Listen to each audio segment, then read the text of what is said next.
para seluruh umat-umat beliau. Mudah-mudahan kita tetap di dalam limpahan syafaatnya di dunia wa dunia wal akhirah. Bapak-bapak, ibu, jamaah sekalian, jadi bagaimanapun keadaannya, ya, bagaimanapun keadaannya, selalu ada yang harus mengingatkan kepada kita. Jadi pada sifatnya itu adalah saling ingat mengingatkan. Jadi akan sementara ditahan dulu ya, untungnya ya. Jangan bepandir dulu, akan-akanlah dengarkan satu mat dulu. Bepandir di luar, di sini lain sudah ya. Jadi dimanapun tempatnya, bagaimanapun keadaannya, harus ada orang yang selalu mengingatkan. Apa yang diingatkan ini adalah sudah akhir zaman.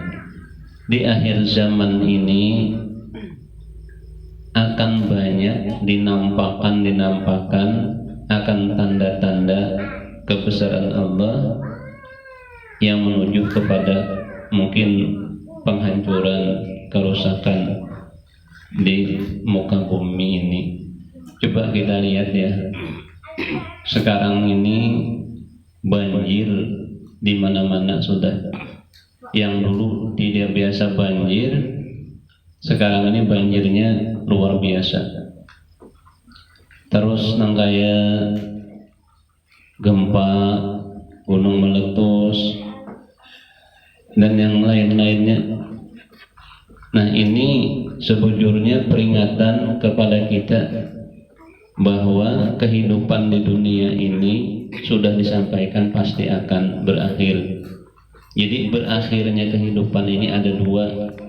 Apakah dunianya berakhir secara keseluruhan, apakah berakhir kita yang dahulu meninggalkan dunia. Nah, kalaunya kita yang lebih dulu meninggalkan dunia ini pasti cuma bergantian sesuai dengan ketetapannya.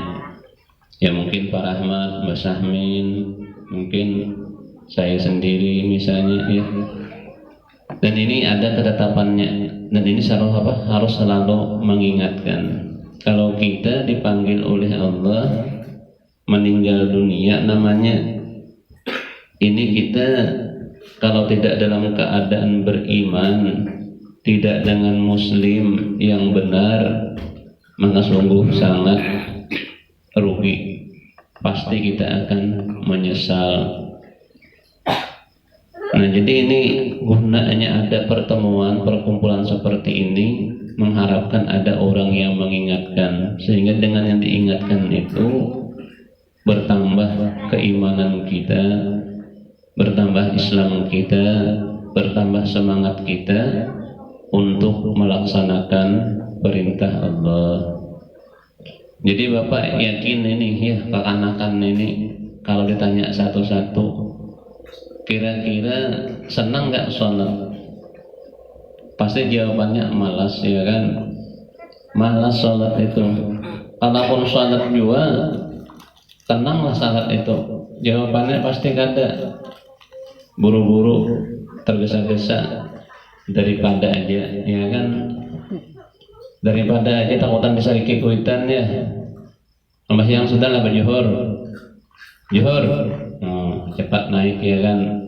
Allah selesai, sudah buka lagi. Nah, jadi yang seperti ini perlu bimbingan, perlu perhatian orang tua kita. Salat menanamkan bahwa salat ini maknanya, hikmahnya itu kayak apa. Jadi salat ini sebujurnya kita yang perlu, bukan Allah yang perlu. Kalau kita yang perlu, sebagai contoh tuh kita hendak makan itu kadang-kadang disuruh juga, orang tua menyuruh, misalnya, nah ayo makan, nah ya kan. Sebujurnya makan itu, suruhan itu kita yang perlu, ya kan. Kita kadang mau makan, padahal kita yang nanti yang kelaparan. Kita mau makan mengikuti perintah tadi, dua-duanya jalan. Perintah orang tua diikuti, kita pun merasa kenyang. Nah begitu juga sebujurnya dengan sholat ya. Dengan sholat ini sebujurnya kita yang perlu. Walaupun itu perintah Allah, tapi kita yang perlu. Kalau kita ini tidak sholat, kita bisa merasakan hati kita. Hati kita tuh nanti kada tenang ya. Hati kita itu kacau, pikiran kita kada karu-karuan. Jadi dengan sholat itu bisa menenangkan pikiran kita, bisa menenangkan hati kita. Nah jadi ini usahakan sekali bagi anak-anak juga, sholat itu seakan-akan isilah dengan keperluan ya. Jangan rasa terpaksa lagi. Jadi kalau bisa itu mumpung masih muda, masih anak-anak, lihat jamnya. Kalau memang sudah mau maghrib, cepat-cepat sudah mandi, ya cepat-cepat sholat, ambil Quran, mengaji ya. Jangan sampai anak-anak ini nanti kada bisa mengaji ya. Ada yang kada bisa mengaji? Masih ada? Masih kan ya. Nah kalau masih ada yang belum bisa mengaji, belajar ya. Jangan malas belajar mengaji. Jadi setidaknya itu bisa mengaji.